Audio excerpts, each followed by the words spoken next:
वो उसे web site और उसकी प्रोसेसिंग का तरीका पूछ कर आया था और साथ में तफसीलात ले आया था।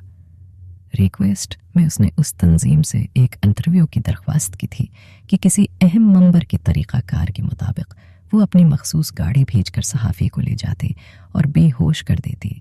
इंटरव्यू लेकर दोबारा बेहोश करके वापस छोड़ती। ऐसी में सहाफ़ी से राजदारी का वादा लिया जाता कि वो इंटरव्यू से पहले किसी को ये नहीं बताएगा, अगर बताएगा तो नुकसान उठाएगा, क्योंकि इन लोगों की हाथ बहुत लंबी थी। अगर सहाफ़ी एक अदा अड़ी के बारे में बता देता और पुलिस उसे तबाह कर भी देती तो उनको कोई ख़तरा न पड़ता। इन तमाम ख़तरात के बावजूद हादी उनका इंटरव्यू करना चाहता था। भिखारी के रूप में यहाँ बैठी उसी 7 घंटे हो गई थी। मुश्कुक आदमी तो क्या मुश्कुक चढ़िया भी नजर न आई। नाजिम आबाद का ये आबाद रोड था जहाँ कुछ दिनों में हमले की इत्तलाआत थीं। जगह जगह मशकूक नकल वो हरकत चेक करने के लिए एजेंट तैनात कर दिए गई थी। इसकी किस्मत वो भिखारी बन गया था। सफ़ेद मसनूई दाढ़ी, सफ़ेद बाल, सब्ज मेला चौला, गले में मालाएं, हाथ में पकड़ा बर्तन, हाथों पर और गले पर जले हुए स्किन का खोल और अच्छे बहली कुदरती टांग पर मसनूई टांग का हिसार। एक काबिल रहम हालत उसी कराया से आई यकदम खुद से, मगर ये इसके जाब का हिस्सा था। ले भाई कैप्टन तैमूर उसी की कमी थी।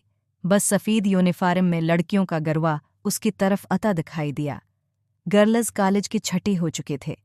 उनमें से कुछ लड़कियां यूं ही आगे गुजर गई, मगर एक लड़की रकी और झककर उसके बर्तन में सकी डालने लगे। सकी डालकर वो उठने लगी कि रख गई। सर हिलाती हुए उसका रखना महसूस कर चुका था। खतरी की सायरन कहीं अधर अधर बजने लगी।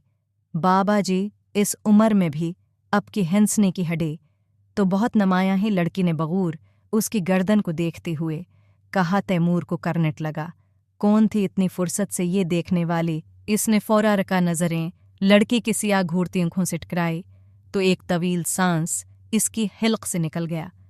इल्बत सामने खड़ी लड़की को अब झटका लगाता।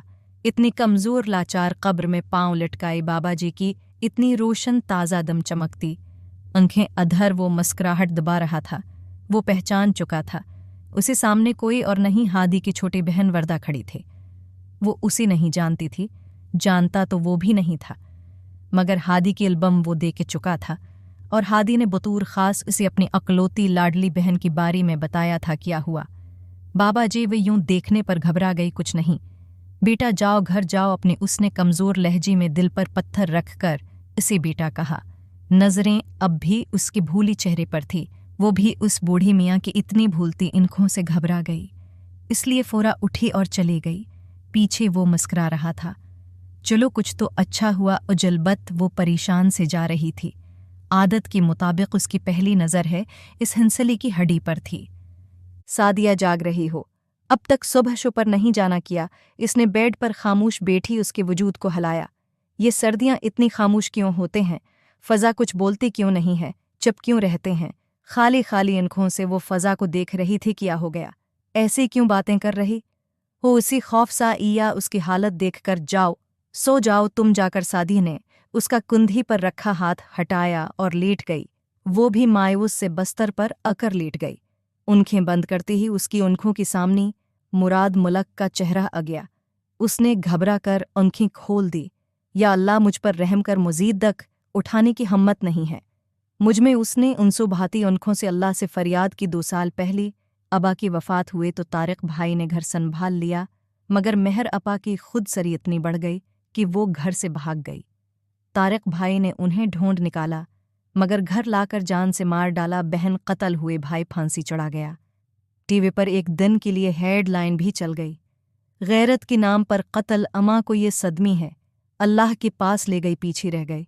वो दोनों बहनें इस अमल से जो जिल्लत और रसवाई उठाना पड़े वो अलग। उसके बाद लोगों के सवालात हौज भरी नगाहीं और करदार किशे। सादिया को ग्रेजुएशन करने के बाद भी जॉब न मिले तो एक दोस्त के तवस्सुत से मॉडलिंग की ऑफर उसने फौरा कबूल कर ले। फिर एक्टिंग और फिर होस्टिंग, ये तीनों काम उसने साथ है शुरू कर दिए। पैसा भी आ गया, शहरत भी, नाम व नहार इज्जत भी, मगर वो खुद अपनी नज़रों में गर गई।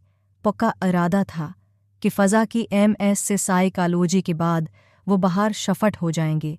वहाँ उन्हें कोई न जानता होगा, न पहचानता होगा। फिर वो अपना घर बनाकर सुकून से जी लेंगे। माजी की तलख यादों में खोई खोई है, नींद की देवी उस पर मेहरबान हुई। वो सो गई न जाने कब। उज प्रेजेंटेशन का दिन था।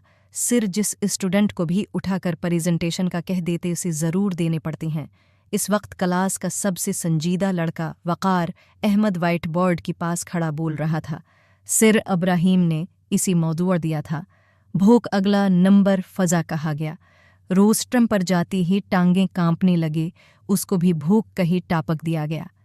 वो कुछ लम्हे चुप खड़ी रही क्या थी। भूख कोई जानता था। यहाँ वो जानती थी, बस सिर्फ मगर बोल नहीं सकती थी। हिम्मत करके उसने मार कर उठाया और वाइट बोर्ड पर कुछ बनाने लगी। सब हैरत से देख रही थी और जब वो बना चुकी तो एक लम्हे के लिए क्लास में सन्नाटा छा गया। वो कांपती कांपती पलटी। फिर उसकी दुनिया का सबसे बड़ा माजज़ा हुआ।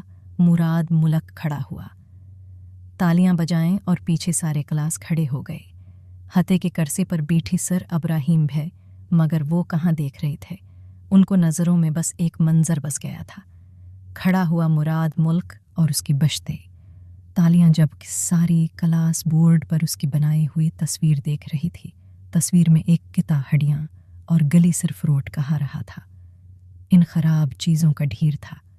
कदर फासले पर एक रोती बलकती बच्ची और बदहाल माँ बैठी थी। माँ का एक हाथ किते के आगे पड़े फरोट उठाने